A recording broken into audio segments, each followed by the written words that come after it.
el principal rubro económico que sale de la Amazonía, el petróleo, tiene fecha de caducidad, ¿sí? Es un recurso no renovable que a corto y mediano plazo se va a acabar. Una vez que se termine, la economía ecuatoriana tiene que estar preparada para suplantar ese vacío. Y sin duda, compañeros y compañeras, sin temor a equivocarme, la productividad agrícola será la que tiene que tomar su lugar. Así como lo fue hace mucho tiempo, así como lo fue en la década de los 50, ¿sí? En la década de los 60, recuerden ustedes que nosotros tenemos petróleo a partir del último año de la década de los 70. Es decir, nosotros extraemos petróleo desde el año 1979 hasta la actualidad, que año 2025 son apenas 46 años de productividad de petróleo. Entonces, ese es el margen, ¿sí? Esa es la etapa de nuestra vida, la etapa de nuestra conformación social y económica, en donde se ha visto presente el actuar del petróleo. Permítame, tengo una presentación que quisiera poner en consideración de todos ustedes. ¿Sí? Eh, la presentación que voy en este momento a proyectar es del manejo agroecológico de las plagas en la Amazonía. ¿Sí? Recuerde, estimados compañeros y compañeras, que por esta situación de conectividad virtual, pues se nos hace un poquito complicado ver la disponibilidad o el requerimiento de los estudiantes para realizar preguntas, formular alguna inquietud o incluso dar una opinión. Por favor, tenga usted toda la confianza para que en cualquier momento de mi intervención usted pueda solicitar la palabra y pueda hacer la consulta, la pregunta, la opinión que usted desea hacer. ¿De acuerdo? No me voy a molestar ni nada por el estilo. Simplemente pida la palabra y haga la consulta. Entonces, ¿qué pasa, estimados compañeros? ¿Por qué es importante el manejo agroecológico de las plagas? ¿Qué sucede? Nosotros pertenecemos en la Amazonía ecuatoriana a la zona más mega biodiversa del mundo. ¿De acuerdo? Entonces, tenemos las poblaciones de todos los seres vivos más abundantes que en cualquier otro sitio del planeta. Entonces, eso hace que nuestra biodiversidad sea única. Y si es que nosotros alteramos los ecosistemas de una forma tal para dar dominio a una sola especie, a un solo monocultivo, a una sola, a un solo rubro agrícola, estaremos desarmando, estaremos dañando todo el ecosistema. ¿Y qué sucede? Cuando nosotros hacemos una intervención de ese tipo, aparecen y se transforman y se modifican ciertos seres que se vuelven plaga. Porque si nosotros nos preguntamos cómo es que un pequeño insecto se vuelve una plaga, cómo una pequeñísima bacteria, cómo un hongo microscópico se vuelve plaga, la respuesta es muy lógica y es muy simple. La alteración en sobremanera de su ecosistema. Entonces, aquí es donde entra ampliamente el concepto de sustentabilidad, ¿sí? ¿Qué quiere decir sustentable? Si es que alguien me quiere ayudar, por favor, con mucho gusto. ¿Sí? ¿Qué quiere decir sustentable? Buenas noches, que cuidamos el ambiente, que estamos haciendo responsabilidad con el ecosistema. Perfecto. Muchas gracias, compañera. Sí, efectivamente. Sustentable a más del concepto que nos ayudó nuestra compañera, quiere decir de mínimo impacto ambiental. Sustentable mide el impacto ambiental. Toda actividad que nosotros realizamos, toda actividad que ejercemos, produce un nivel de impacto ambiental. Fíjese usted que incluso la acción misma de dormir, ¿sí? Produce un nivel de impacto ambiental, porque ese cuerpo que está en reposo, que está acostado, que está durmiendo, ha de estar roncando, produce CO2. Y generalmente, estimados compañeros, el impacto ambiental se mide por la cantidad que se genera de CO2, que es una de las alternativas de medición. Otra es la alteración de los ecosistemas, ¿no es cierto? Todos, al menos los compañeros que somos de la provincia del Napo, sabemos las grandes alteraciones que suceden en nuestros ecosistemas a causa de la minería ilegal. Esos ecosistemas no se pueden restaurar fácilmente, esos ecosistemas no se pueden recomponer de una manera, de una manera fácil, quedan completamente alterados y su impacto ambiental es extraordinariamente grande. ¿Sí? Entonces, es a lo que se refiere el impacto de las prácticas convencionales. ¿Sí? Entonces, el objetivo es hacer un manejo agroecológico. Compañeros y compañeras, este es el segundo mensaje más importante que tengo que darles esta noche. Todo sistema productivo actual convencional, ¿sí? Que usa pesticidas, que usa plaguicidas, que usa fertilizantes de síntesis química, tienen que agroecologizarse, ¿de acuerdo? Y muchos lo están haciendo. Sistemas productivos agrícolas muy complejos desde el punto de vista de infraestructura, de tecnología, están ahora agroecologizándose. ¿Sí? Hay evidencias, por ejemplo, productividad de rosas en la serranía ecuatoriana, que es un sistema bastante complejo, bastante tecnificado. Ellos han tenido que mirar hacia la agroecología para poder controlar determinadas plagas. ¿De acuerdo? Utilizando diferentes técnicas que ya las vamos a seguir conversando más adelante en esta reunión. Entonces, el objetivo del manejo agroecológico es hacer de la productividad agrícola completamente sustentable. Cuando decimos completamente sustentable, que sea de muy bajo impacto ambiental. Ahora, mire, incluso comer alimentos convencionales tiene un riesgo extraordinariamente fuerte, ¿sí? Por ejemplo, si nosotros compramos una naranjilla en el mercado, compramos un tomate riñón en el mercado, ¿sí? Compramos una frutilla en el mercado, nosotros tenemos que tener siempre la precaución de lavar, siempre la precaución de pelar, ¿sí? Porque el contenido de pesticidas, ¿sí? Los residuos de pesticidas en este tipo de producto alimenticio es extraordinariamente alto.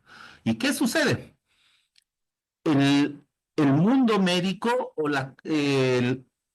los especialistas médicos dicen, y está comprobándose científicamente, que las principales causas de la presencia de enfermedades catastróficas, principalmente cánceres, ¿sí? Se dan principalmente por el alto consumo de residuos de pesticidas en los alimentos. ¿De acuerdo? Entonces, ese es el gran objetivo del manejo agroecológico. Haciendo un poco de resumen de este último mensaje, ¿qué sucede con el tomate riñón? ¿Qué sucede con la frutilla? ¿Qué sucede con muchos de los productos? Sí, para que salgan al mercado. Son manejados pesticidas extraordinariamente peligrosos, que a pesar de pasar un proceso de limpieza, un proceso de lavado, que se denomina proceso de post cosecha, llegan al mercado con altos contenidos residuales de estos productos. ¿De acuerdo? Entonces, muy importante. Entonces, el objetivo del manejo agroecológico es que tiene que ser sustentable. de muy bajo impacto ecológico, de muy bajo impacto ambiental. ¿De acuerdo? Entonces, nosotros tenemos que determinar las características, ¿sí? Del ecosistema amazónico, principalmente su clima. Las características climáticas de la región amazónica son muy extraordinarias, ¿sí? Muy extraordinarias. Por ejemplo, el Puyo. El Puyo es la segunda zona a nivel del mundo con la mayor pluviosidad. En otras palabras, el Puyo es la segunda zona en el mundo donde más llueve. ¿De acuerdo? Eh, lo mismo sucede con sectores y áreas de la provincia del Napo. Lo mismo sucede con sectores y áreas de la provincia de Sucumbíos, un poco menos hacia el sur para para la provincia de Zamora, pero esa es una gran característica del clima en nuestra región, la altísima precipitación. ¿No es cierto? Todo eso da lugar que la diversidad biológica sea bastante amplia, principalmente en plantas, principalmente en vertebrados y después en los famosos invertebrados. En los invertebrados es donde nace o se configura este concepto de plaga, puesto que muchos invertebrados son insectos o son arañas. Solo una cosita tenemos que tener claro. Un insecto tiene una actividad ecológica propia de su ecosistema. Cuando este ecosistema se altera, la conducta y el hábito de ese insecto, de esa araña, cambian demasía y se vuelve o lo denominan como un patógeno, como algo que hace daño. ¿De acuerdo? Y la agricultura en nuestra región, en la región amazónica, pues tiene sus características importantes, ¿no? Principalmente modos de productividad únicos, ¿sí? Nosotros en la provincia del Napo tenemos la denominada chacra amazónica, que es un método productivo de alta biodiversidad que tiene mucho potencial productivo y que tiene que ser potencializado para elevar la productividad, haciendo hincapié con el primer concepto que iniciamos esta conversación, que es la rentabilidad, compañeros. En este momento de hablar de rentabilidad, dejamos de lado romanticismos ideológicos, romanticismos políticos, ¿sí? Romanticismos sociológicos. Compañeros, si no disponemos de fuentes económicas, prácticamente nuestros servicios urgentes y básicos no pueden ser cubiertos, no pueden ser adquiridos. ¿De acuerdo? Nuestra vida en sociedad es gracias al trabajo y al trabajo remunerado. Y nosotros que somos agricultores, tenemos que gestionar precios justos, tenemos que gestionar productividad y cosechas abundantes para cumplir nuestras expectativas económicas. ¿De acuerdo? Hay muchos compañeros que han suavizado, han filosofado todos estos requerimientos, ¿sí? Probablemente con algunas buenas intenciones, pero dejando de lado la realidad a la que nos pertenecemos, ¿no es cierto? Todos aquellos compañeros que buscan máxima sustentabilidad, quiere decir mínimo impacto económico, y dejando de lado la rentabilidad, pues compañeros, no tienen cabida en una vida en sociedad. Y cuando yo hablo de esto con mis estudiantes, yo les digo, correcto, no hay problema, lo podemos solucionar.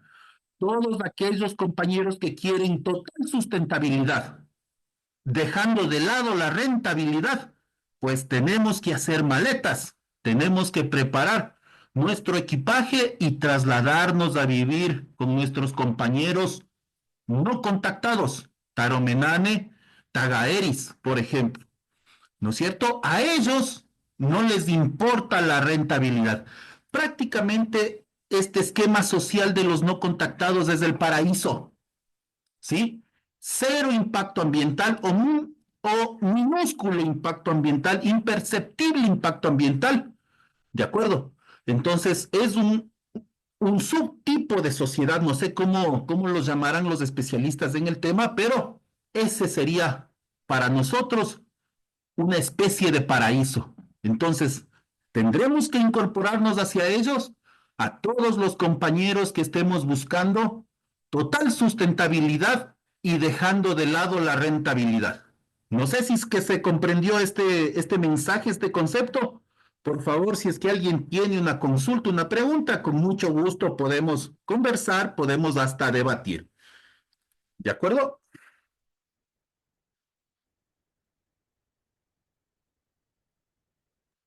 Profe, buenas noches. Sí, le habla Ruth Luna de aquí del Napo, Téngalo. Tena. Y sí, con respecto a lo que está hablando, siempre le felicito también esa forma de pensar. Siempre me he encontrado con compañeros que eran muy tajantes en el tema de agroecología y que nosotros incluso no debemos pensar en la alimentación de las otras personas, porque se viene a cambiar la agroindustria con este enfoque de maximizar los alimentos para que todas las personas puedan consumirlo. Entonces, ¿cuál es su opinión con respecto a eso? Y también cómo esto se liga al discurso del capitalismo, porque Ya. también dicen que no, esto es sistema capital, por eso es que no tenemos que estar enfocados a la rentabilidad. Ujú. Entonces, ¿cómo se ligaría ahí desde su pensar? ¿Cuáles serían las mejores opciones? Muchas Y gracias, muchas gracias. ¿Alguien más, tal vez? Veo que hay dos compañeros levantando la mano. A ver, déjeme ver. Ver al Jeremy el celular de la mano. A pedir al Jeremy. Este es de ahí bien. Y la Diana nada más que Eh, nos toca. no, a ver, aquí hay dos compañeros levantando la mano. Ya, el compañero Luis Cúñez, por favor, sea tan amable. Le escuchamos.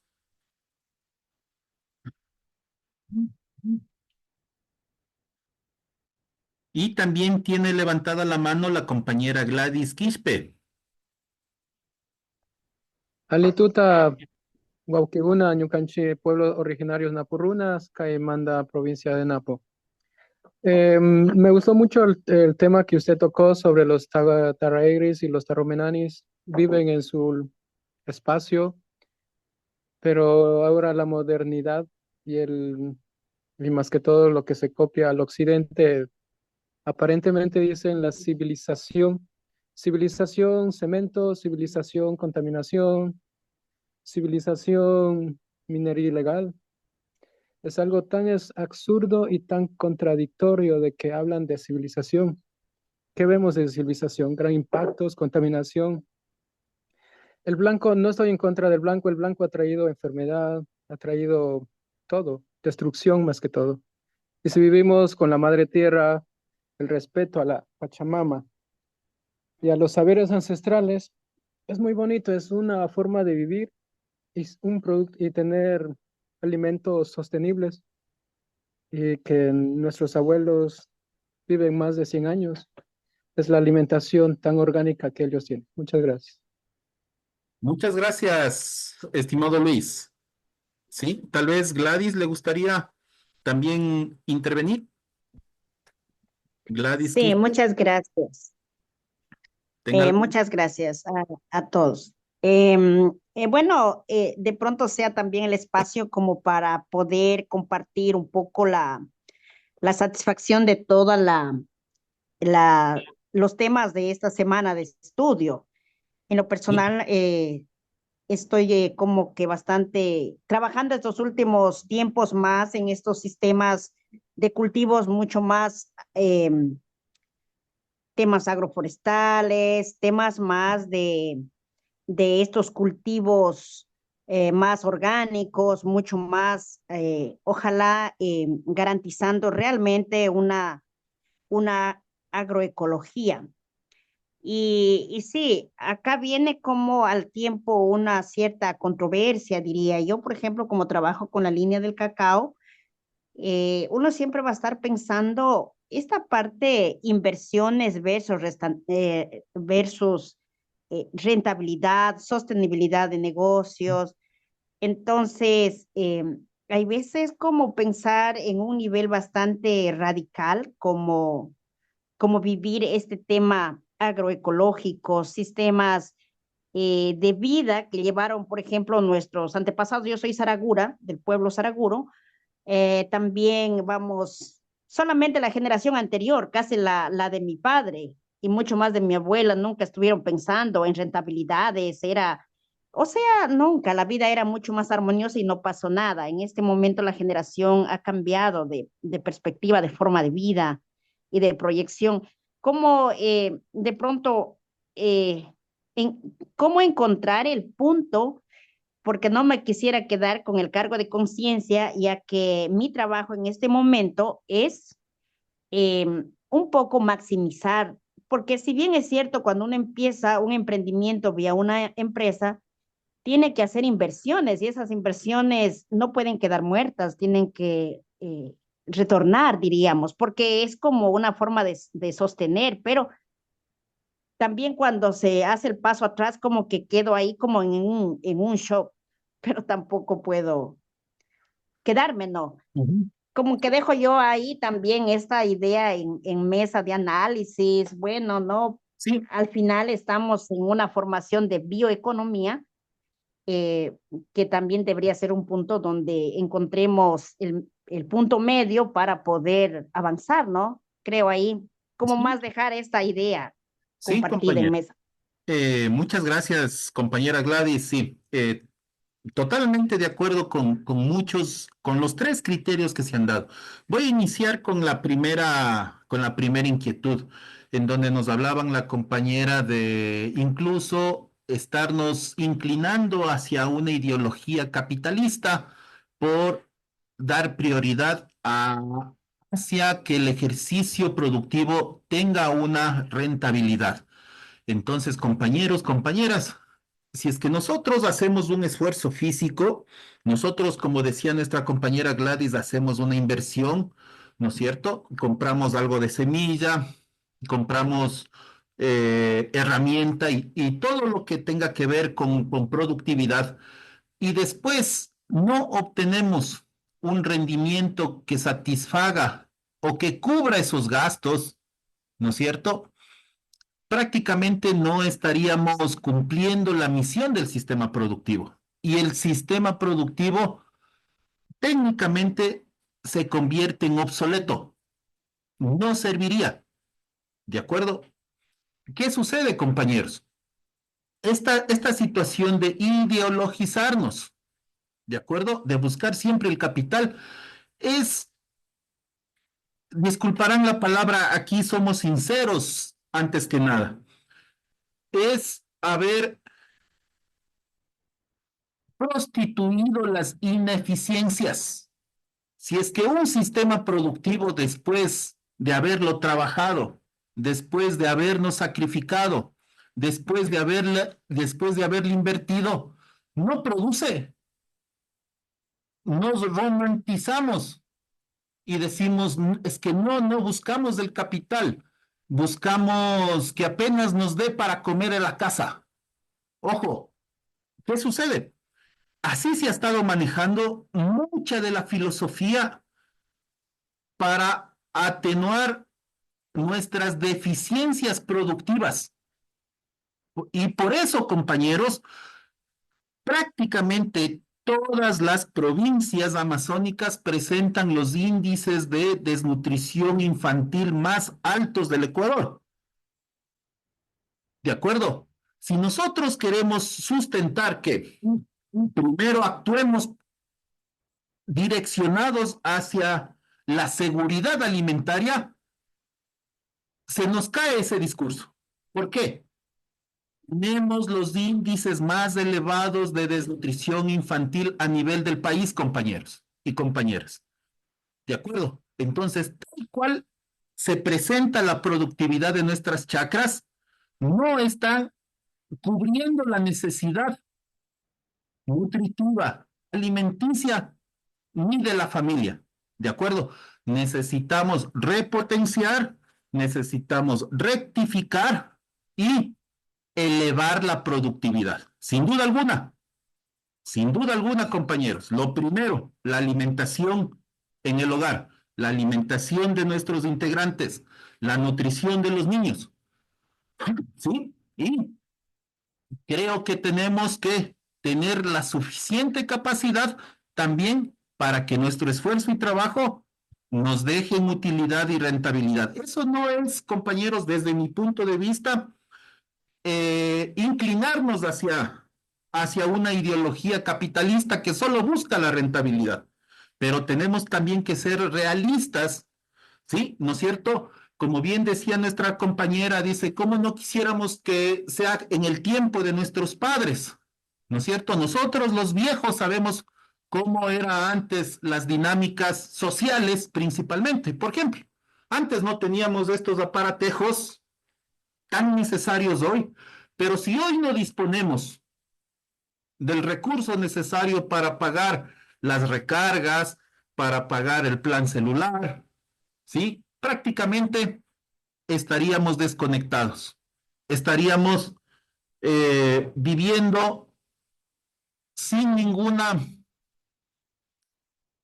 no quisiera decirlo así porque creo que también va a ser fuerte, pero creo que la, la, las tecnologías de la comunicación han hecho de que muchos de los sectores sociales estén conectados, estén trabajando, estén moviéndose a un ritmo probablemente que nosotros no lo manejamos. ¿De acuerdo? Entonces, el mensaje es que siempre debemos procurar que nuestro sistema productivo rinda a nivel de nuestro esfuerzo y que cumplan nuestras expectativas económicas. ¿De acuerdo? Si es que hay alguna otra intervención, alguna otra opinión, con mucho gusto. Si no, continuamos. Por ahí. Doctor, buenas noches. Una consulta. Por ejemplo, esto de los niveles de desnutrición es por el tema, digamos, del componente por proteína de origen animal o a qué más se debería? Porque si bien es cierto, obviamente es la chacra como medio de sustento em, en temas de alimentación, pero también el excedente como para venta. Y obviamente esa venta también no genera digamos, el dinero suficiente como para adquirir los otros productos. Más o menos esa sería mi consulta. Si el tema es porque no tienen acceso al tema de proteína. No, compañero. Muchas gracias, estimado compañero. No, la estadística da que la desnutrición infantil principalmente mide dos o tres rubros. Lo voy a revisar para estar más seguro, pero los rubros o los indicadores para determinar desnutrición infantil están en la relación que tiene el peso de los niños con respecto de la edad. Y por ahí mezclan o interviene otra estadística. Entonces, ¿qué sucede? Toda esa estadística nace de las escuelas o de los centros de salud, determinan, determinan esos parámetros medibles y se crea la estadística de desnutrición infantil. ¿De acuerdo? Entonces es un parámetro bastante válido, no soy experto en el tema, pero de fuente muy confiable, los parámetros de desnutrición infantil. Si es que no me equivoco, la provincia del Napo es el que tiene los parámetros más elevados del país. Cosa número uno. Cosa número dos, con respecto de la proteína de origen animal, nosotros en el Napo tenemos una cierta particularidad, principalmente en los cantones Tena, Archidona y Arosemena Tola. que entre los niños hay una altísima intolerancia a la lactosa.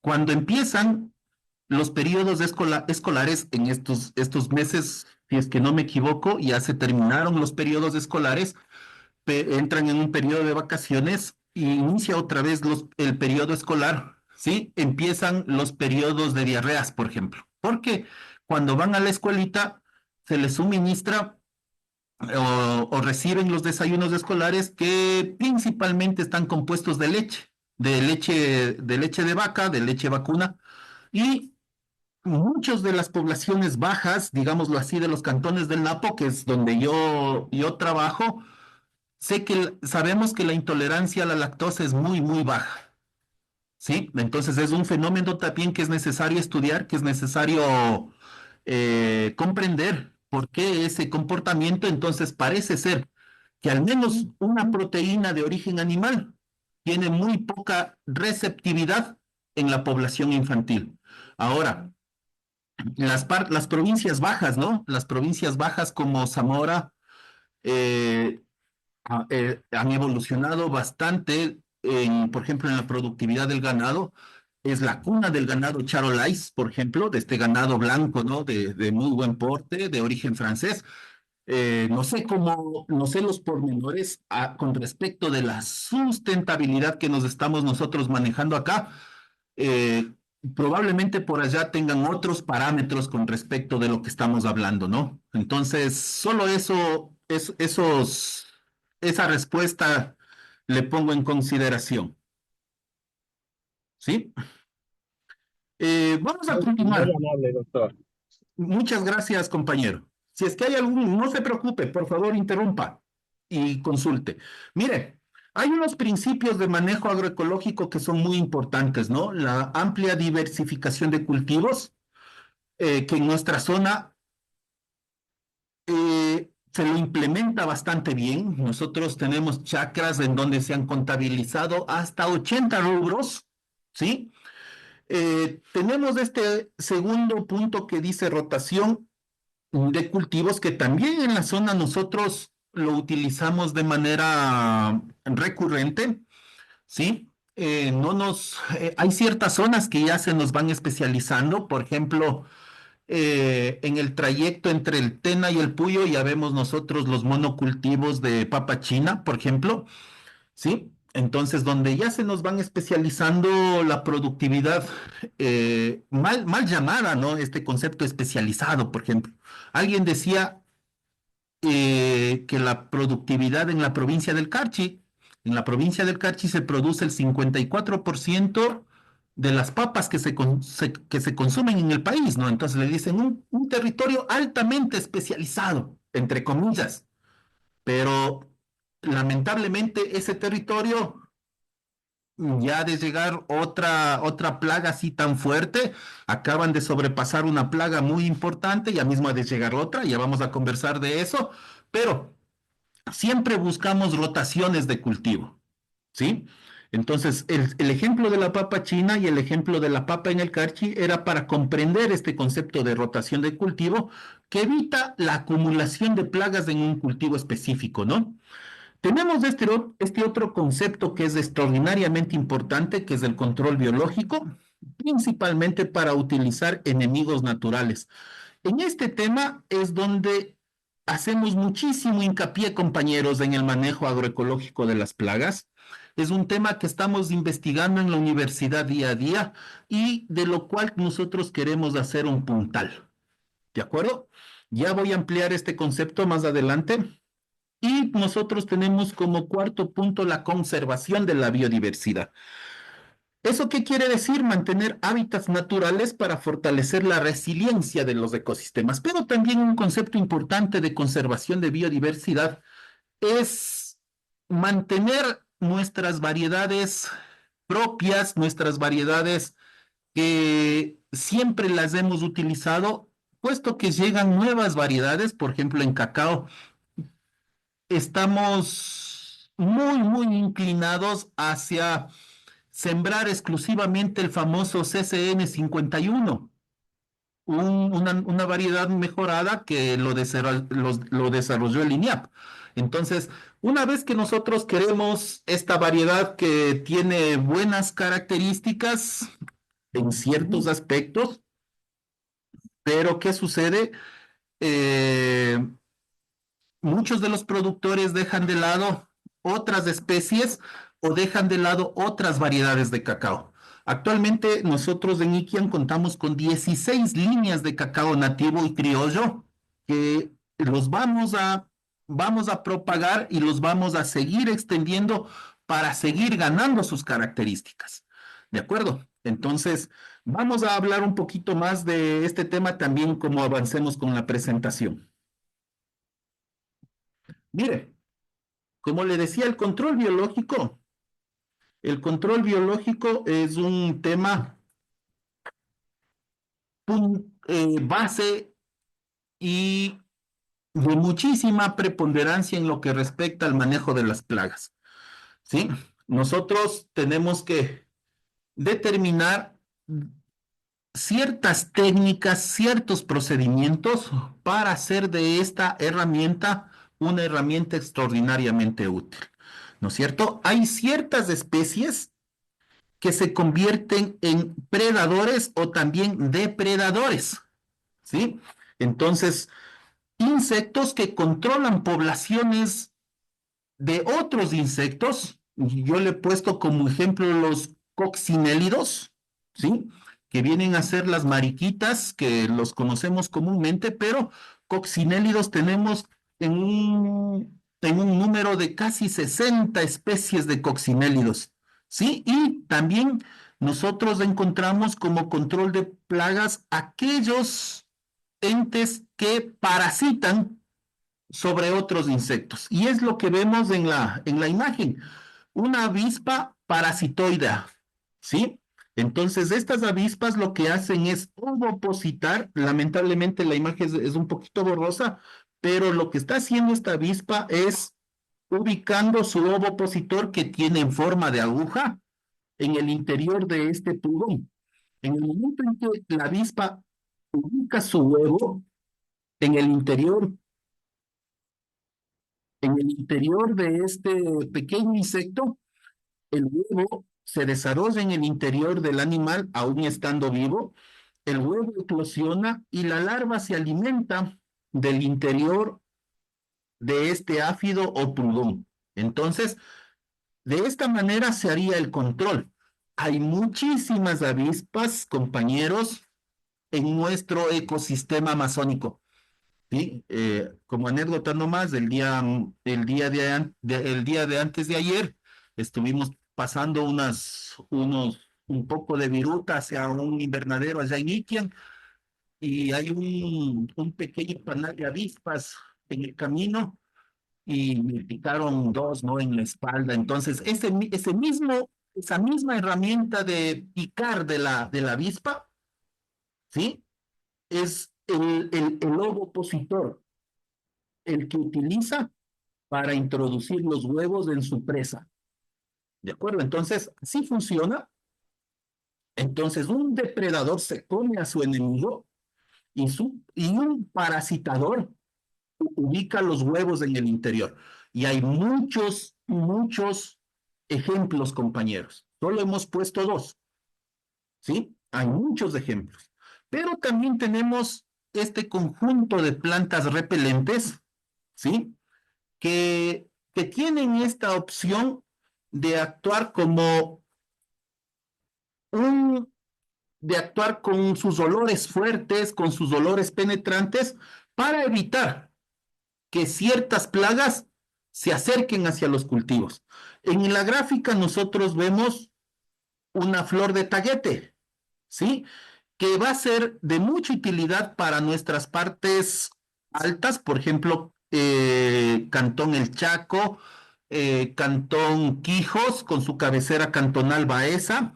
Vamos a ver que esta opción de repelente es muy dable, pero ya para la parte baja, ¿no es cierto? Ya para eh, áreas como el Puyo, ¿sí? Como Macas, como Palora, ¿sí? Los cantones bajos de la provincia del Napo, Arosemena Tola, Archidona, Tena.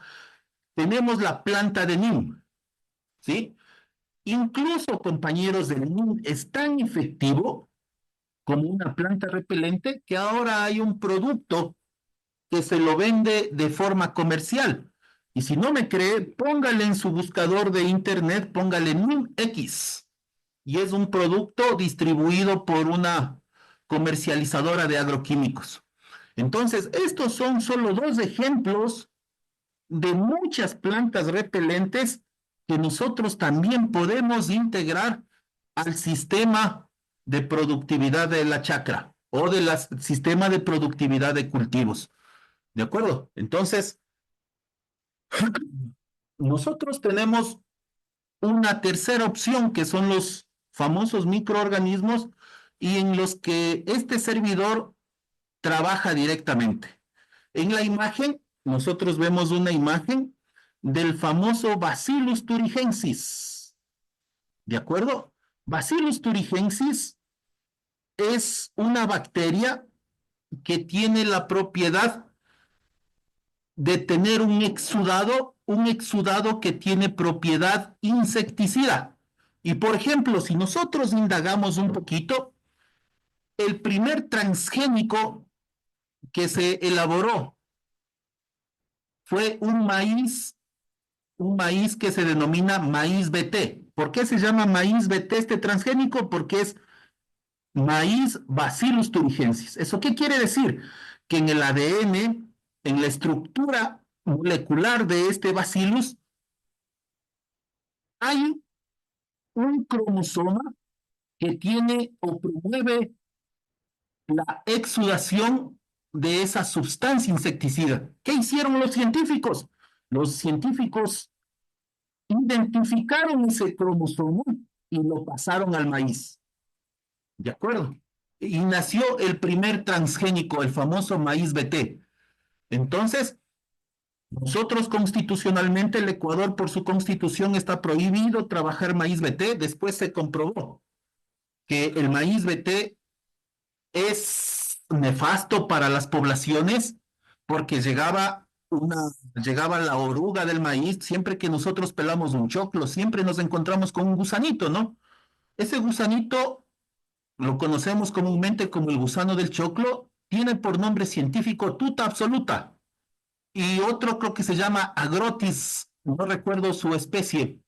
Consume el grano de maíz BT y como tenía ese cromosoma, ese gusanito moría envenenado. Pero así como comían los gusanitos y morían envenenados, también consumían las personas y comenzaron a desarrollar graves problemas de salud. Después dijeron que el maíz BT, por favor, queda vetado para las personas o consumo humano y lo dedicaron exclusivamente para consumo animal.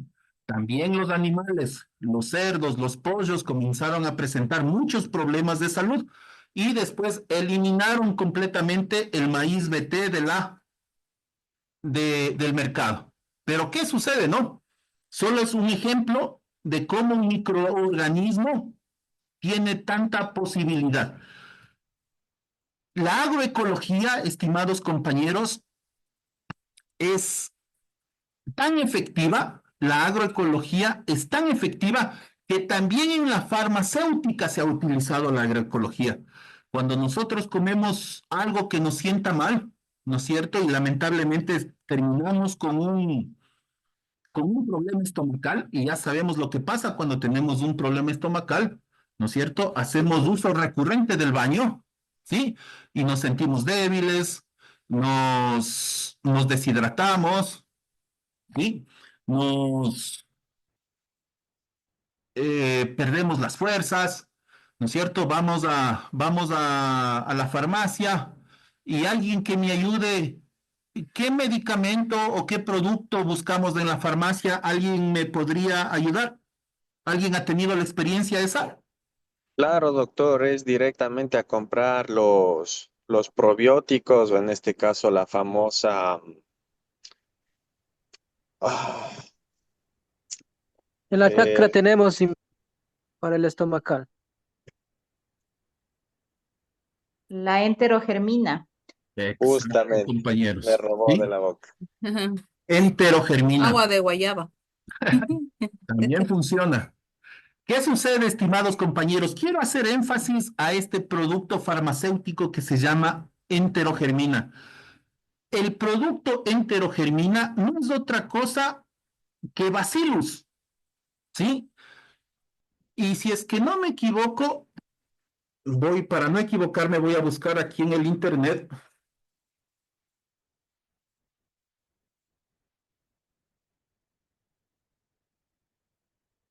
¿Sí?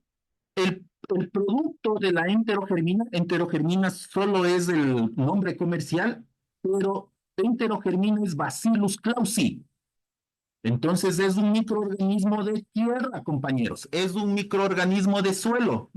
Por favor, busque y va a ver que no le estoy mintiendo, es Bacillus clausi. Entonces, ¿qué sucede? Un principio agroecológico ha sido utilizado en farmacéutica. ¿De acuerdo? ¿Qué pasa? ¿Por qué se nos daña el estómago? ¿No es cierto? ¿Qué sucede? Todos los compañeros que somos del tema, cuando nos vamos a Iquian, cogemos la Jumandi ahí en la parada del Parque Lineal y ahí venden el mejor cevichocho del Tena, compañeros. Cuando yo llego de la universidad, me vence las ganas, me vence el vicio y me compro un cevichocho. Pero siempre que como ese cevichocho, yo tengo 10 minutos para llegar a la casa. Y usted ya sabe a qué. Al baño. Exactamente. Entonces, ¿por qué sucede eso? El momento en que se consume ese cevichocho, es muy probable que tenga un altísimo contenido de bacterias patógenas, principalmente, Amebas. ¿sí? ¿Alguien mencionó algo? Amebas, parásitos, huevos Exacto, de moscas, y etcétera, etcétera. Y mucha perfecto, contaminación de la ciudad. exactamente. Principalmente una carga altísima de la bacteria más patógena que existe, que es Echerichia coli. ¿De acuerdo? Entonces, el momento en que Echerichia coli entra en nuestro organismo, así como las amebas y todo eso que nos menciona nuestro compañero, nuestro cuerpo primero dice, ¿qué te comiste? Y es necesario expulsar eso lo antes posible. Entonces, ya sabe lo que pasa, uno se siente mal, cualquier cosa que sigue comiendo le sienta mal, porque seguramente el cuerpo dice, otra vez, seguro te comiste y expulsa todo otra vez. ¿No es cierto? Entonces tenemos vamos a la farmacia, pedimos una enterogermina y enterogermina no es otra cosa que Bacillus clausi. Entonces cuando tomamos Bacillus clausi, lo que hace es buscar esas Echerichia colis que nos hacen daño y prácticamente atenuarles. Y por eso es que nos sentimos bien después de tomar ese fármaco. Ojo, ese fármaco que tiene un principio agroecológico. Tengo tres compañeros con la mano elevada, con mucho gusto. No sé quiénes son, ahorita lo verifico. Eso, por favor, la compañera Sandra Valle, dígame. Buenas noches, Inge y compañeros, un gusto estar aquí. Por hacerle una consulta a las veces que estaba dio de inicio, que para que evitemos y que se deforeste toda la tierra y todo eso, es necesario rotar los cultivos y todo eso. Pero en el caso de nosotros, por ejemplo, cultivamos lo que es los hongos orgánicos, los hongos ostra, Ah, ya. pero lo hacemos bajo invernadero y hacemos en unas funditas de composta. Sería recomendable que alrededor de eso pongamos qué sé yo, un invernadero de hortalizas o las mismas plantas de esas amarillas que indicó para que pueda, en este caso, ayudar a combatir las plagas, en este caso los insectos, y otra también que se reforeste de alguna manera o ayude a la tierra a que, aunque sea mejor. Muchas gracias, compañera. ¿Ya? Sí, sí, tenemos un poco de experiencia con este sistema productivo, ¿no? De las partes de las partes altas, ¿no? Por ejemplo, conozco algo de los hongos del sumaco, ¿no es cierto? Que es una alternativa productiva que es bastante interesante, pero sin duda es un sistema productivo que utiliza un pequeño espacio, ¿no? Entonces, ¿qué sucede, compañera? Creo que la clave va a ser siempre, nosotros le conocemos como la pasteurización del sustrato, ¿sí? Que el sustrato esté completamente pasteurizado, en otras palabras, o también más comprensibles, que esté completamente desinfectado, pero utilizando calor, porque no podemos utilizar ningún producto químico, entonces el sustrato es hervido. ¿Sí? Entonces de ahí se inocula el hongo, el pleurotus, ¿no? Sé que hay dos pleurotos, dos tipos de pleurotus, y sé también que están trabajando con un tercer hongo que es un poquito más complicado de cultivar, pero sí, en ese aspecto sí. Y ahora, sin duda alguna, compañera, la reforestación es clave, ¿no? Reforestación viene a ser, se constituye como uno de los elementos para restaurar, recomponer, ¿sí? Los ecosistemas alterados. Entonces, tengo muchos compañeros que vienen trabajando en sistemas de reforestación y yo también trabajo bastante con sistemas agroforestales de cacao. ¿De acuerdo? Vamos a darle la palabra a nuestra compañera, a nuestro compañero, perdón, Gabriel Tello.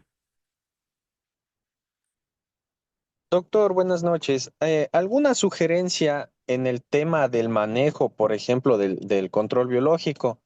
Porque si bien es cierto, es un arma que puede apoyar a la agroecología, pero asimismo un manejo inadecuado puede ocasionar desbalances a nivel ecológico, como fue en el caso del gorrión que exterminaron en China y después tuvieron una plaga muy enorme, perdieron mucho arroz y demás y tuvieron que nuevamente introducir al gorrión desde Rusia para poder, digamos, combatir.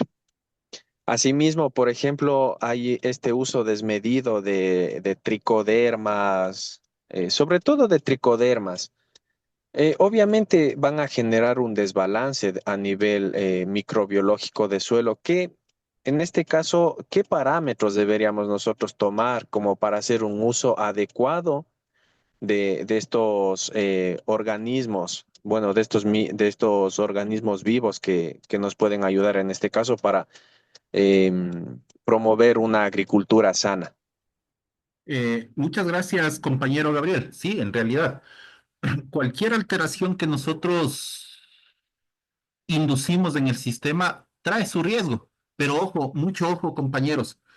El manejo de este tipo de vamos a decirlo así, de este tipo de tecnología, ¿sí? Por ejemplo, tricoderma. Por ejemplo, no se ha evidenciado situaciones por ejemplo, de toxicidad, voy a decir un ejemplo. Por ejemplo, cuando nosotros utilizamos un pesticida de forma inadecuada, ¿qué es lo que hace el productor? Duplicar o triplicar la dosis, ¿no? Para que tenga más efectividad. Una vez que duplicamos o triplicamos la dosis del pesticida, lo que hacemos es que creamos poblaciones de patógenos mucho más resistentes. Después de una serie de aplicaciones en ese sentido, esa plaga se queda completamente resistente al producto y ese producto no sirve ya, ya no tiene el efecto. Entonces, ¿qué sucede con este tipo de microorganismos como tricoderma? Si uno se duplica o triplica la dosis, no tendremos este problema, por ejemplo, de resistencia, ¿no? Y sobre todo que tenemos y estamos por confirmar que las poblaciones de este tipo de microorganismo sí son autorregulables. Recordemos que es un hongo, un microorganismo que no podría causar, técnicamente se define, no podría causar como una supremacía en población. Se regula. Por ejemplo, conozco muy bien de Bacillus thuringiensis, ¿no es cierto? El momento en que nosotros, el médico nos manda a tomar dos ampolletas de Bacillus clausi, la famosa enterogermina. Pero si nos tomamos tres, no es que vamos a causar una resistencia de Escherichia coli hacia el Bacillus clausi. Esta, esta, esta dosis que nos tomamos extra se autorregula y al ver que no tiene población, prácticamente en nuestro estómago se atenuaría y se iría por medio de nuestra digestión. ¿De acuerdo? Algo similar sucede con tricoderma. Entonces, no tenemos ese riesgo, por ejemplo, de que los patógenos objetivo del manejo se hagan resistentes. Entonces, queda eliminada esa posibilidad de riesgo. ¿Sí? Es probable también que se vuelva un ser supremo o que cause supremacía en el ecosistema, también se minimiza.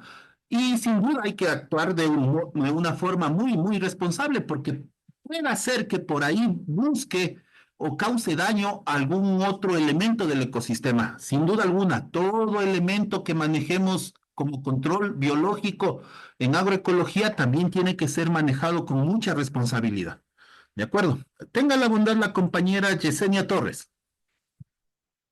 Muy buenas noches con todos. Más bien quería acotar algo como prefectura de Zamora Chinchipe. Nosotros trabajamos para la empresa pública Agropsachín y estamos buscando alternativas, ya que la prefectura tiene una ordenanza que se denomina territorios de producción limpia.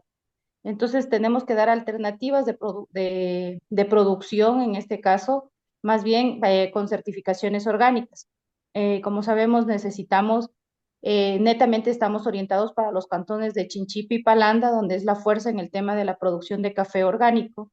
Y obviamente es donde sale bastante el café a nivel también del centro del país y también de la exportación.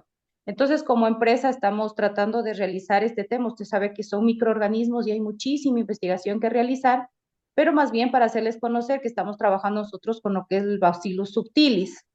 Estamos haciendo ensayos, hemos sacado los primeros biofertilizantes o biofermentos, como lo quieran decir, o microorganismos aislados. Sacamos recién una primera tanda, estamos en ensayos, ya llevamos para el Cantón Chinchipe 1.200 litros ya netamente para ver la reacción tanto en café, cacao y plátano. Entonces, más bien es como un ejemplo, una parte de buscar alternativas, obviamente buscando la productividad y la rentabilidad económica. Obviamente, la única rentabilidad económica que vamos a buscar, que vamos a obtener con los productores es buscando nichos de mercados específicos, ¿no? Y tratando de también nosotros en nuestro caso, en mi caso, como técnico, o como una población más, como consumidores, también empezar a tener esa cultura de consumo de ese tipo de cultivos, ¿no? Y de productos, porque obviamente requieren otro tipo de trabajo, se requiere más esfuerzo, más dedicación. Usted sabe que acá las certificaciones orgánicas solo vienen, nos certifican, se paga la consultoría de la certificación, pero dicen no usen esto, no realicen esto. Entonces ahí es el reto como técnicos de campo, en mi caso, de qué alternativas darle al productor y cómo fomentar para que sigan realizando este tipo de actividades. Más bien quería aportar eso, que nosotros estamos buscando alternativas, obviamente porque como usted lo manifestó, nos quedan pocos años de producción de petróleo, nos quedan pocas alternativas de los productos no renovables, entonces tenemos que empezar a entrarle a los productos renovables. Más bien eso quería acotar. Muchas gracias. Yesenia, extraordinario, me ha gustado mucho y le felicito, espero que tengan bastante éxito. Yo tengo experiencia trabajando con Bacillus subtilis. Hemos tenido algunas experiencias, sobre todo con patógenos de suelo, en donde ha sido una alternativa brillante para la productividad.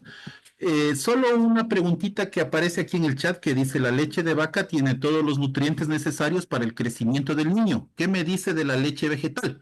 Compañeros, no existe leche vegetal, ¿de acuerdo? Esa leche de soya, esa leche de almendras, es una es una bebida vegetal, pero que probablemente tenga otro tipo de nutrientes. La leche de vaca es uno de los alimentos más completos que está al alcance, ¿no? Y a un precio extraordinariamente accesible. Un litrito de leche que cueste 40 centavos, 50 centavos, prácticamente es una ganga. Cuando nosotros pagamos lo mismo, ¿sí? Una botellita de agua, ¿cuánto cuesta, compañeros? La botella de 500 centímetros cúbicos, Tesalia, creo que cuesta 50 centavos. 75, 50 centavos.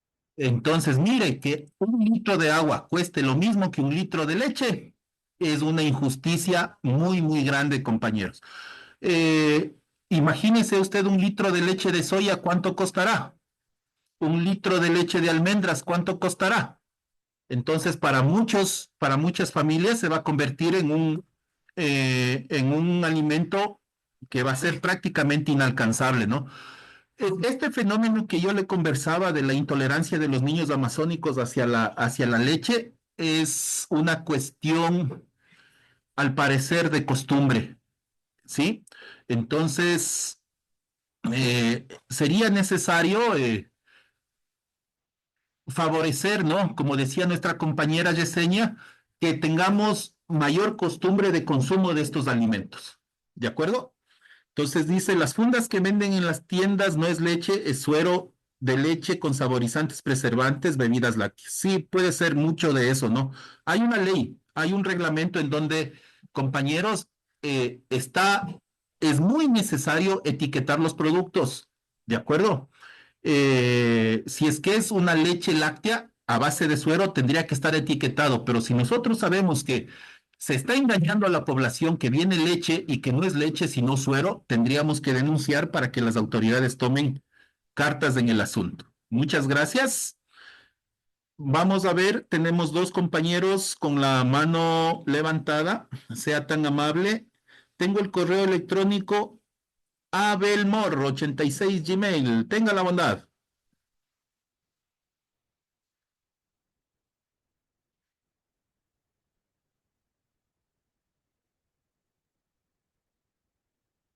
Y no tengo el nombre, es Abelmor86. Si es que necesita intervenir, con mucho gusto. Yesenia ya intervinió, no sé si quiere otra vez. No, Buenas más bien era noches. por...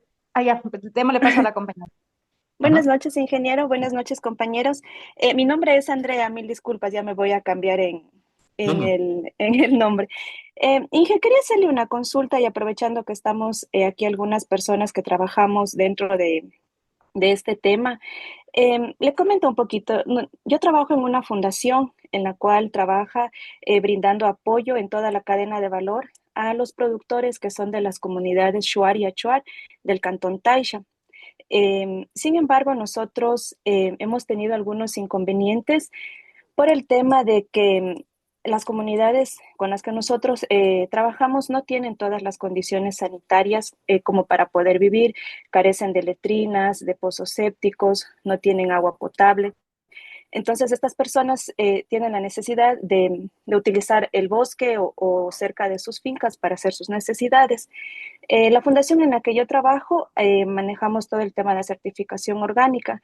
Entonces, tenemos un problema grave con el tema de contaminación microbiológica en los productos. Ejemplo, por ejemplo, la cúrcuma, el jengibre. Entonces, como mencionó la compañera antes, cuando se maneja una certificación, pues no podemos aplicar cualquier producto químico. Entonces, no sé si es que tal vez usted conozca alguna forma la que nosotros podamos trabajar con la gente como para minimizar este problema que nosotros estamos teniendo actualmente. Eh, Muchas gracias, Andrea, la consulta. Mire, eh, sin duda alguna, lo primero que tendríamos que hacer es buscar la alternativa de que los servicios sanitarios sean idóneos. Le dejo yo aquí una gran idea que la carrera de arquitectura sostenible está desarrollando en una comunidad acá en la provincia del Napo, que son las famosas letrinas secas. ¿Sí? Una letrina seca tiene un principio de manejar los abonos humanos, ¿correcto? Para que no se vuelvan un foco contaminante. Entonces, con mucha efectividad, con, con mucha seguridad y sobre todo eh, con, Maestro, se llama con mucha sanidad. ¿De acuerdo? Entonces, en ese sentido, esa es una gran alternativa.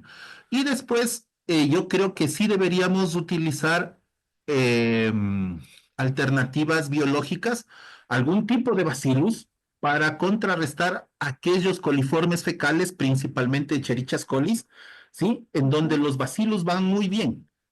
¿De acuerdo? Ya. Ujú. Entonces, esa sería una gran alternativa y creo que van a tener buenos resultados en ese sentido. Eh, tenemos a Narciso Cumbicus. Narciso, tenga la bondad, le escuchamos.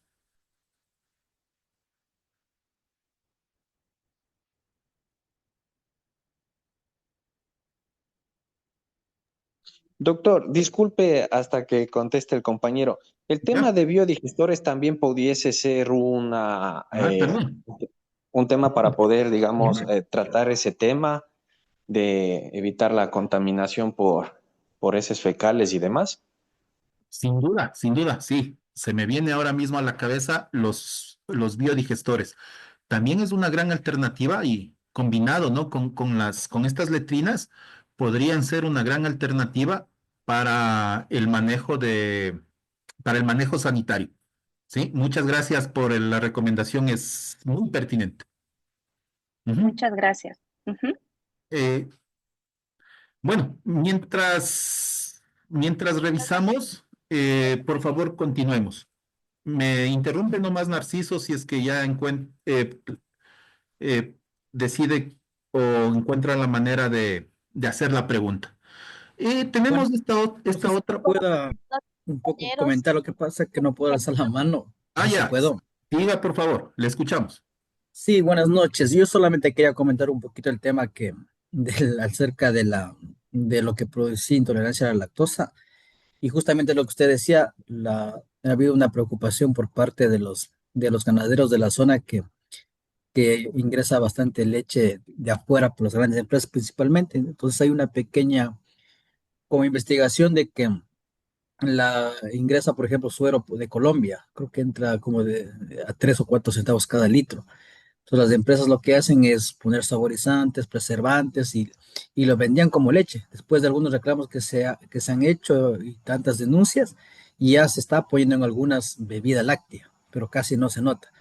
Pero en sí lo que se consume con esos frasquitos de cartón, incluso los niños, por eso los niños son algunas cosas que son bien, digamos, no son tan buenas, están produciendo esos efectos. De ahí la leche, como tal, claro, sin pasteurizada, porque ahora todavía hay enfermedades, es una de las mejores alternativas en la alimentación.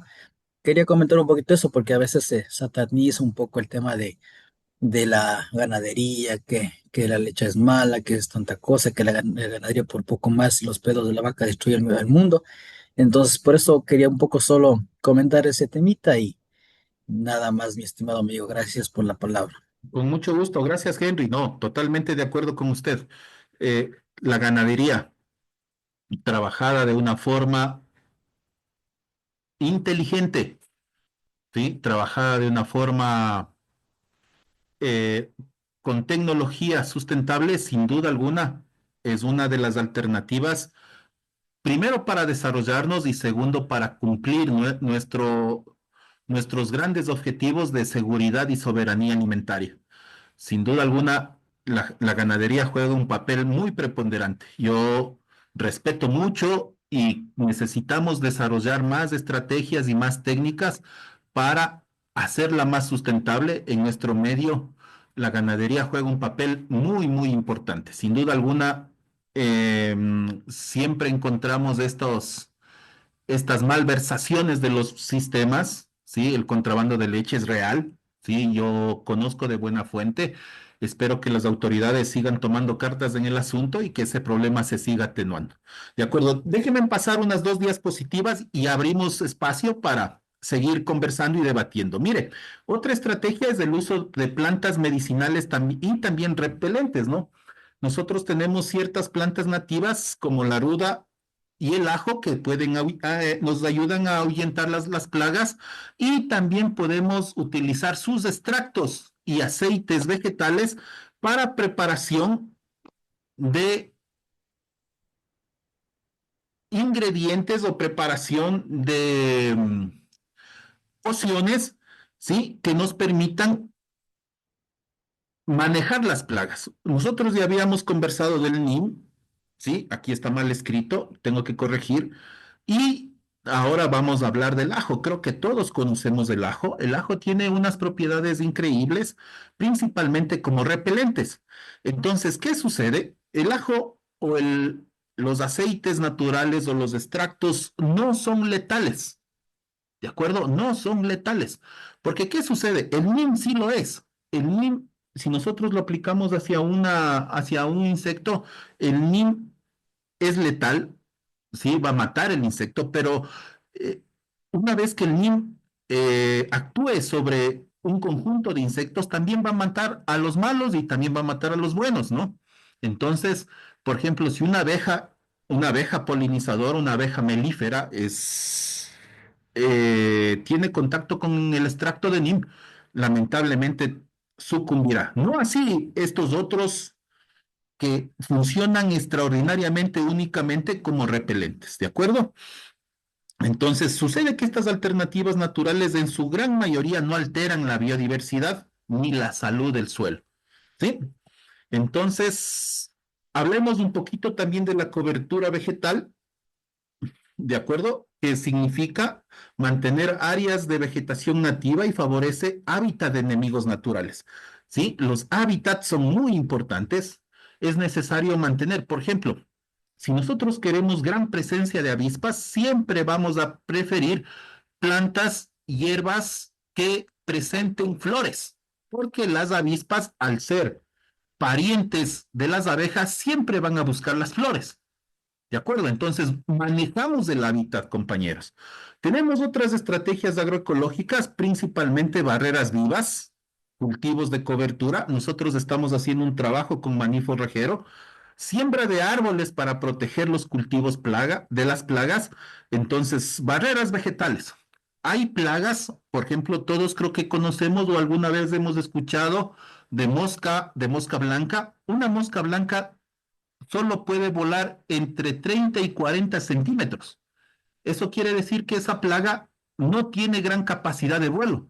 Cuando se encuentra con una barrera vegetal, no la puede superar, no la puede volar, ¿sí? No la puede superar volando. Entonces, muy importante trabajar una barrera vegetal. Un cultivo de cobertura incrementa la diversidad de los insectos, principalmente enemigos naturales, y los árboles también nos ayudan, compañeros, fortaleciendo el ecosistema. Y tenemos muchos beneficios ecológicos. Mejora la calidad del suelo, sin duda alguna. Nosotros tenemos un estudio sobre micorrizas, que es un hongo radicular benéfico que tiene, eh, que tiene muchísima repercusión sobre la salud del suelo. Solo tengo aquí, déjeme, un participante le ha solicitado que inicie. Bueno, nos están pidiendo alguna situación.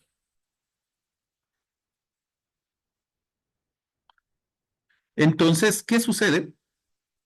Los, los hongos micorrízicos se comunican y desarrollan toda una red de transmisión, no solo de comunicación para microelementos o elementos minerales nutritivos, sino que también transmiten ciertos exudados, transmiten ciertas sustancias que son de beneficios mutuos.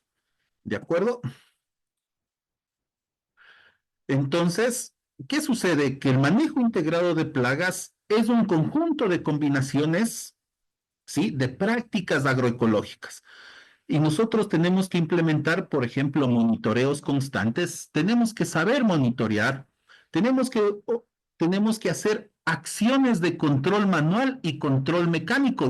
Ya vamos a comprender un poquito mejor qué es un control manual y qué es un control mecánico.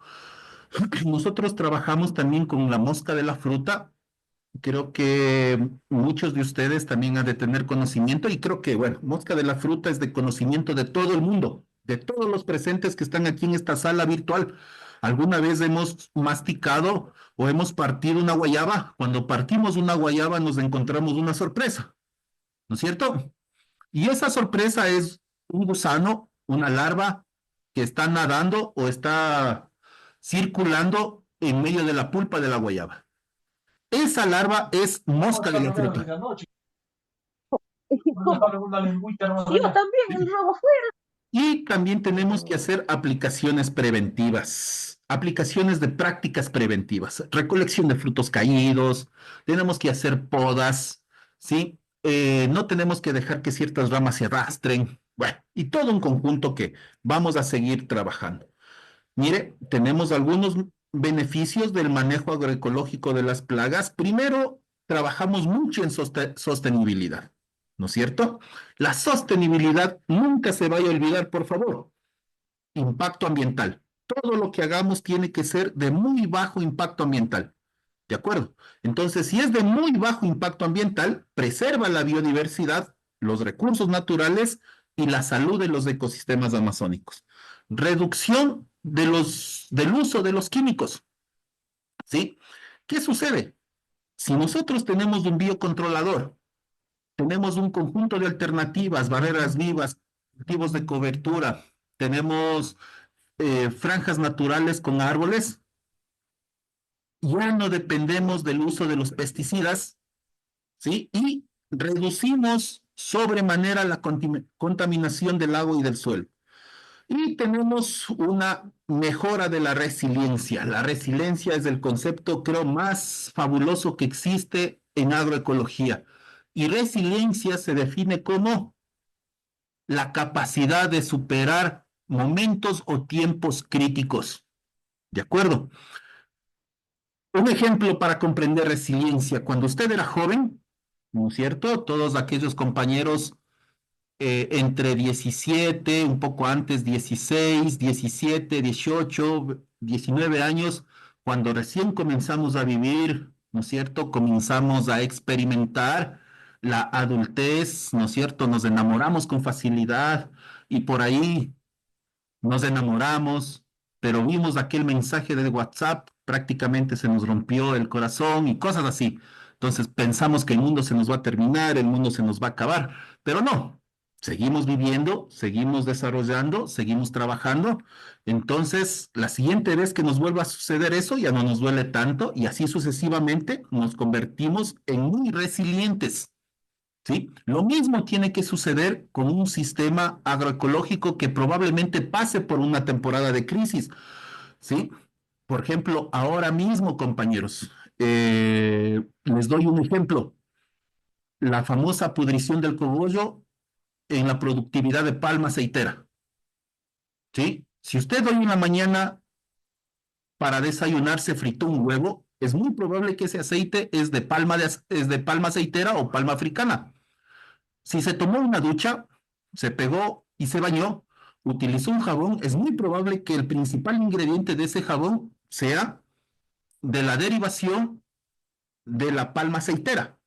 Entonces, la palma aceitera tiene muchísimas utilidades, pero que está experimentando, gracias a su devastador producción, una plaga extraordinariamente incontrolable. ¿De acuerdo? Entonces, el sistema de producción de palma ahora mismo no es resiliente. Ese sistema de productividad de palma tiene que agroecologizarse. ¿De acuerdo? Miren, por favor, les presento mosca de la fruta. ¿Sí? Entonces, el momento en que usted masticó esa guayaba y apareció la sorpresa, apareció el gusano, es el gusano de esta mosca. ¿Sí? Que puso sus huevos en la corteza o en el interior de la corteza de la guayaba, esos huevos eclosionaron y salió, obviamente, obviamente las larvas, ¿no? Pero ¿qué sucede, compañeros? Una de las principales repercusiones de esta mosca es la masiva caída de frutos. Porque ¿qué sucede, no? El árbol de guayaba, así como otros árboles, el momento en que se ven contaminados, lo que hace el árbol, el arbolito de guayaba es abortar los frutos. Si llega una mosca de la fruta, pica un fruto de guayaba o deposita en el interior de ese árbol de guayaba, los 5, 6, 7 frutos que están al contorno de esa fruta contaminada también se cae, porque el sistema de defensa de la planta no es exacto, no es perfecto. Entonces, gracias a la oposición de esa mosca de la fruta, tenemos tanta fruta caída. Entonces, lo primero que vemos en un árbol de guayaba es ver muchísima fruta caída. Y es gracias a esta mosca diminuta, ¿no? Que hay de dos tipos. Esta se llama Ceratitis capitata, que es la famosa mosca de la fruta mediterránea. Es europea, no es nuestra, pero también tenemos las moscas la mosca de la fruta sudamericana, que es del género Anastrefa, ¿sí? Y del género Anastrefa hay como 40 especies. Me acuerdo uno, Anastrefa fraterculus. Me acuerdo otro, Anastrefa striata, Pregunta. ¿sí? Entonces, mucho ojo. Pero ¿qué sucede? La agroecología también se basa de otro tipo de tecnologías para implementar su efectividad. Y aquí tenemos dos opciones. Este es trampa McPhail, ¿sí? Que tiene esta cobertura o esta campana transparente con base amarilla. Y esta otra trampa triangular es la famosa trampa Jackson, que utiliza un atrayente a base de una feromona sexual, ¿sí? Y que utilizando un trampeo masivo ha sabido controlar correctamente la presencia de la mosca de la fruta. Entonces, es una alternativa, el trampeo masivo. Entonces, agroecología también se basa de otras tecnologías para hacer la sustentabilidad. ¿De acuerdo? Esta trampa McPhail utiliza un cebo o un atrayente que generalmente es líquido y se está utilizando un atrayente que es producto se me escapa el nombre, me acuerdo el nombre comercial, ¿sí? Se llama Ceratrap, que es un producto español que es extraordinario. Pero ojo, el productor es tan inteligente, nuestro agricultor, nuestro productor, nuestro campesino es tan inteligente, puesto que Ceratrap es muy caro. Ya me acordé, es una proteína hidrolizada, ¿sí? Entonces, si es una proteína hidrolizada, su impacto ambiental no es en demasía, porque simplemente es una proteína hidrolizada y sé que lo extraen y lo obtienen del maíz. Entonces, pero es bastante cara. Una caneca de Ceratrap cuesta $200. Utilizan un atrayente un poco más accesible, pero no es tan efectivo. Pero los compañeros agricultores son tan inteligentes que le están buscando la forma y no encontraron una alternativa para reemplazar el atrayente líquido. ¿Sí? Si es que alguien lo sabe, por favor que me avise. ¿Sí? Utilizar Orina se puede utilizar, Doc. Orina. exactamente. La orina humana es un gran atrayente. ¿De acuerdo? Entonces, siempre que veamos un productor con trampas tipo McPhail, en este sentido tenemos que ayudarle a llenar de orina. ¿De acuerdo?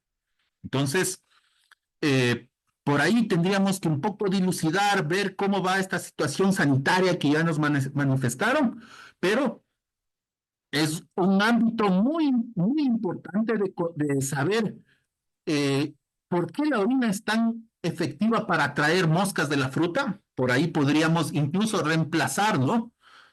Tendríamos que, tendríamos que seguir estudiando. Trampeo masivo, control mecánico.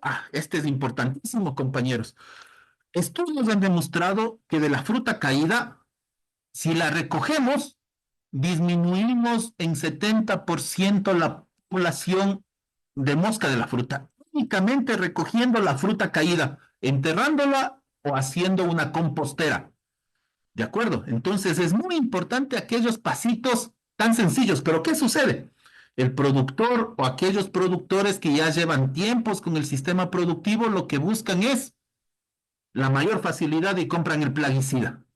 Entonces, con este tipo de manejo agroecológico, por favor, trampeo masivo, es un control seguro que no nos va a causar daño como agricultores, como productores y peor como consumidor. ¿De acuerdo? Entonces, esto no solo se aplica a la guayaba, compañeros, lo importante de mosca de la fruta que prácticamente está en todas las frutas. Y le pone fecha, por favor. Y yo invito una parrillada a todos los participantes de este foro, que el próximo hospedero de Mosca de la Fruta va a ser Pitahaya. Hasta ahora no se ha encontrado en la fruta, en Palora, pero es muy probable que ya mismo, porque esta mosca es muy versátil, ¿de acuerdo? Y como han alterado el ecosistema, han alterado el medio, es cuestión de horas que esta mosquita sepa cómo introducir su ovipositor y contaminar la pitahaya. Ojo, ¿por qué? Ya hay un precedente, ya hay un antecedente. Mosca de la fruta contamina tuna, ¿sí? ¿Alguno de los compañeros saben cuál es la tuna? Sí, la opuntia en la sierra, Doc. Es que Exactamente. nosotros debemos entender que la mosca de la fruta, si en este caso el cultivo principal no está en producción, tiene hospederos. Y por ejemplo, Anastrefa tiene más de 150 hospederos, zapotes, cítricos, los caimitos y así, Doc. Ujú. Correctamente, efectivamente, compañeros. Entonces, tenemos que buscar estas estrategias. Esta trampa, McPhail, tiene un costo de 16, $17. Es un costo, es un costo elevado. Y según las técnicas de trampeo masivo, se dice que tendríamos que utilizar hasta 40 trampas por hectárea. Entonces, si multiplicamos $17 por 40 trampas, ya va a ser un costo bastante considerable, pero ojo, podemos hacer una trampa casera, ¿sí? Mire esta botella que antes fue una botella de Coca-Cola, ¿sí? Agujereada en 4 secciones. Lo único que no se ve es el agujero de la parte posterior, pero los 2 agujeros laterales y el agujero central está visible, y tiene esta cinta amarilla que se utiliza el color amarillo porque atrae a las moscas. La mosca entra y muere ahogada, ¿sí? Entonces, quién sabe que un reciclador nos venda una botellita o unas botellas de Coca-Cola plástica, no sé, en 5 o 6 centavos. Nosotros mismos hacemos los huecos, nosotros las pintamos y ojo, tienen misma efectividad. Y se aprende, siempre se aprende algo, compañeros, todos los días. Tiene que ser una botella de bebida gaseosa, porque el plástico de una bebida gaseosa es diferente al plástico de una bebida no gaseosa. Por ejemplo, si utilizamos una botella de agua, no tiene la misma resistencia que la botella de Coca-Cola, que sí tiene gas. Es mucho más resistente. ¿De acuerdo? Entonces, misma efectividad que una trampa McPhail común, a muchísimo bajo costo y de fácil elaboración. Alternativas agroecológicas, compañeros. Mire, una cosa importante, ¿no? ¿Qué sucede? Que ahora mismo las plagas juegan un papel protagónico en los sistemas productivos. No sé si se alcanza a ver el título de esta diapositiva. Yo tengo eso ahí sí. Está en inglés, pero es muy fácil de comprender. Dice el imperio de los cítricos de la Florida, de la Florida, que es en Estados Unidos, ¿sí? El colapso del imperio de los cítricos en la Florida. ¿Y qué sucede? La Florida está en Estados Unidos y es muy probable que los mejores técnicos, los mejores científicos, los mejores ingenieros, los productores también estén en los Estados Unidos. Los gringos son muy inteligentes, pero ¿qué sucede? ¿Sí? En el año 1997, 1998, ellos producían 244 millones de cajas de naranjas. Para el año 2024-2025, hubo una disminución, una reducción del 95%, pues solo se proyecta cosechar 12 millones de cajas. Y todo eso se debe a una enfermedad que se llama HLB, producida por una pequeña chicharrita que se llama, se me escapa el nombre ahora mismo, ya me acuerdo, Diaforina citri, ¿sí? Diaforina citri, la famosa chicharra de los cítricos, transmite esta enfermedad, ¿sí? Prácticamente ha destruido toda la productividad de naranjas de el estado de la Florida en Estados Unidos, a pesar de que allá tienen a los científicos más importantes, a los técnicos más preparados, la mejor tecnología. Ojo, como se modificó en extremo los sistemas productivos de los cítricos, prácticamente no hubo un controlador biológico de Diaforina citri y prácticamente ha colapsado la productividad de cítricos. Lo mismo que está pasando en la Florida, está pasando en Brasil también. ¿De acuerdo? Entonces, este es un clarísimo ejemplo. Este es un clarísimo ejemplo de cómo una pequeña plaga puede destruir todo un sistema productivo. ¿De acuerdo? Mire, otra amenaza que tenemos ahora mismo. Antes que nosotros empecemos con la crisis sanitaria del COVID en el año 2000, el Ecuador ya se encontraba en una emergencia sanitaria. Y la emergencia sanitaria era por Fusarium oxysporum, raza tropical 4 cubense, ¿sí? Que es un hongo patógeno que es muy familiar. Fusarium oxysporum tenemos en muchísimos cultivos, pero esta raza tropical 4 es exclusiva de los bananos, ¿sí? Y estas son las células vegetales.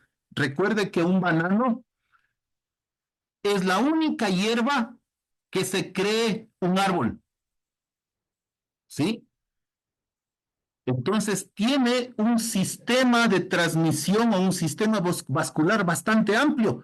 Y estas linfas que nosotros vemos aquí de color celeste es el famoso fusarium. ¿Y qué es lo que hace? Al amontonarse, tapona el sistema de circulación. ¿Y qué es lo que hace la planta? Amarillarse y prácticamente morir. Fusarium oxysporum, raza tropical 4, comprobado, está presente en Colombia, en la sabana colombiana, comprobado, está presente en Perú, en la zona productora de banano. Es cuestión de minutos, si es que ya no está en el interior, acá en el Ecuador.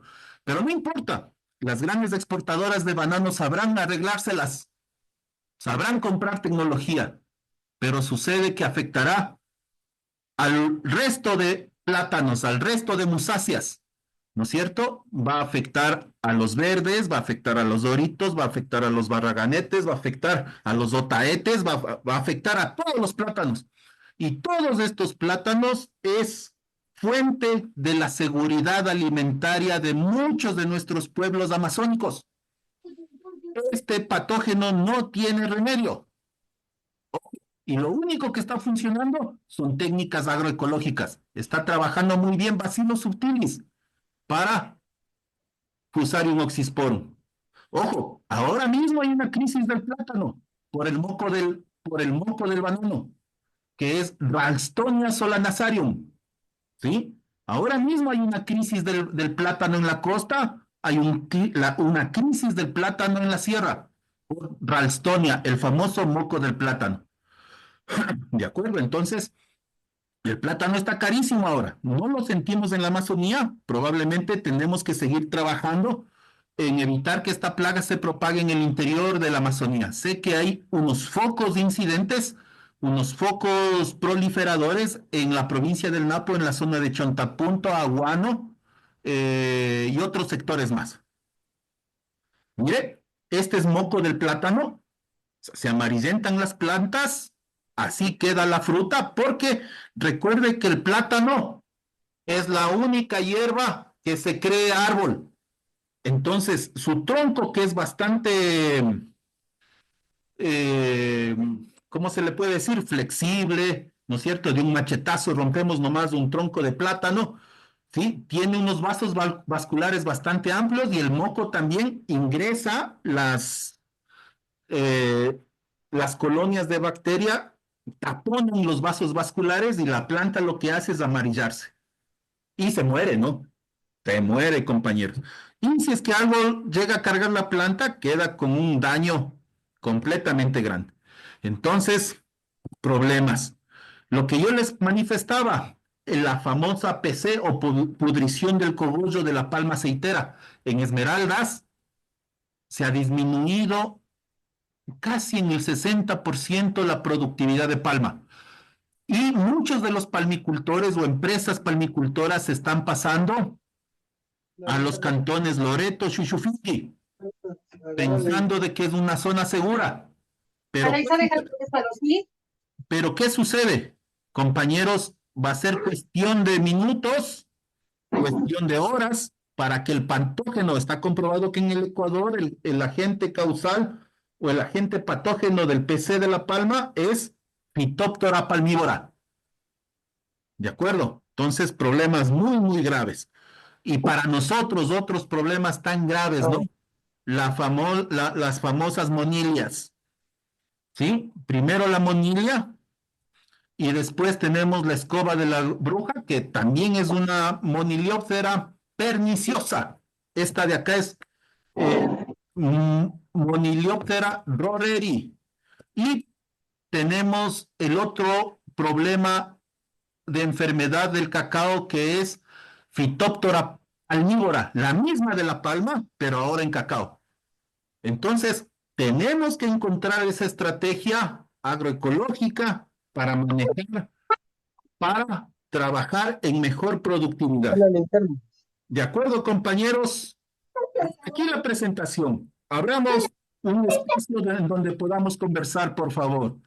Vemos algunas preguntas. Lo puse donde tú lo pusiste. Eh, ¿Puedo hacer una consulta? sí, por favor. Yo siempre tengo una consulta. Existe un principio genético que tú cruzas la resistencia de una especie propia de la zona con una especie que puede ser de otra zona que sea productiva. Y como se entiende que el cacao, hasta donde se sabe, es originaria de sectores como la Amazonía, deben existir plantas que tienen millones o cientos de años, sin exagerar, que están adaptadas al medio ambiente, tienen la adaptabilidad, pero no tienen la producción. ¿Por qué no se usan esas plantas y se cruzan con otras especies, por decirlo así, productivas, y se saca un tipo híbrido Ajá. adaptado a la zona con alta productividad? Por lo que se hace es traer especies de la costa generalmente, por ejemplo, el CN51 que ustedes comentó, y ese igual fue traído de otro país, y lo que se vende no son las patrones, o sea, los cruces, sino son como decir, la descendencia, que no tienen la misma carta genética, y son susceptibles a la monilla, por ejemplo, Exacto. porque a la humedad, que hay más humedad que en la costa eso es más seco.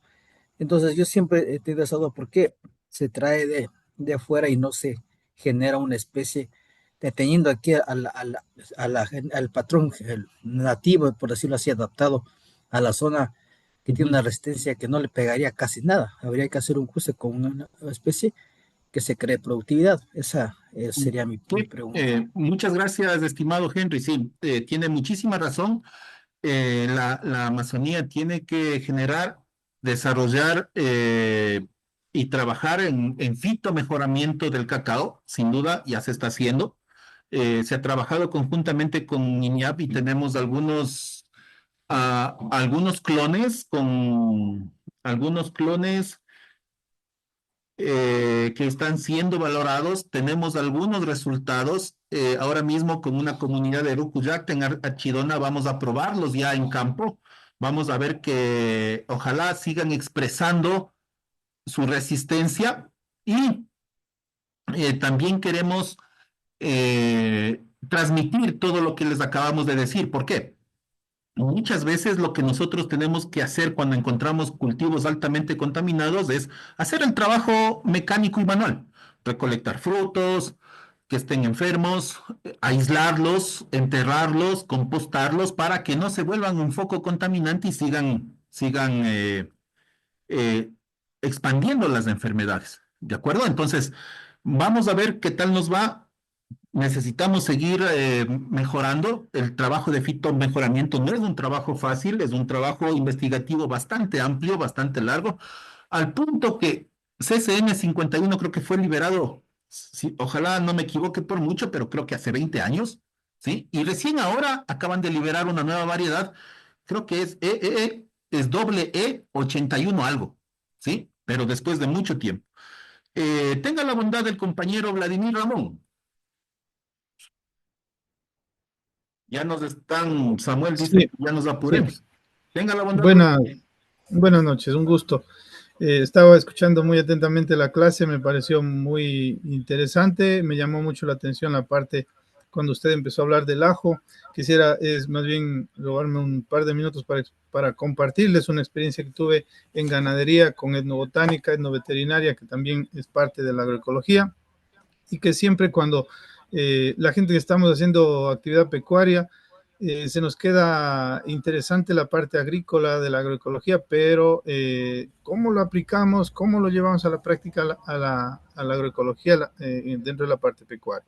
Bueno, soy ganadero, hago ganadería en Morona, Santiago, en Huamboya, y pues hace mucho tiempo, desde hace 30 años, se utiliza la ivermectina, como es de conocimiento público. Y hace aproximadamente unos 6 años tenía un caso de que tenía un grupo de vacas que estaba ordeñando y no podía utilizar ivermectina, obviamente por ética, y específicamente para el control del tupe, ¿no? Del nuche, Dermatobia hominis, esta larva que está presente desde el norte de Argentina hasta México. Entonces, investigando un poco, buscamos la forma de cómo puedo controlar al lectoparásito.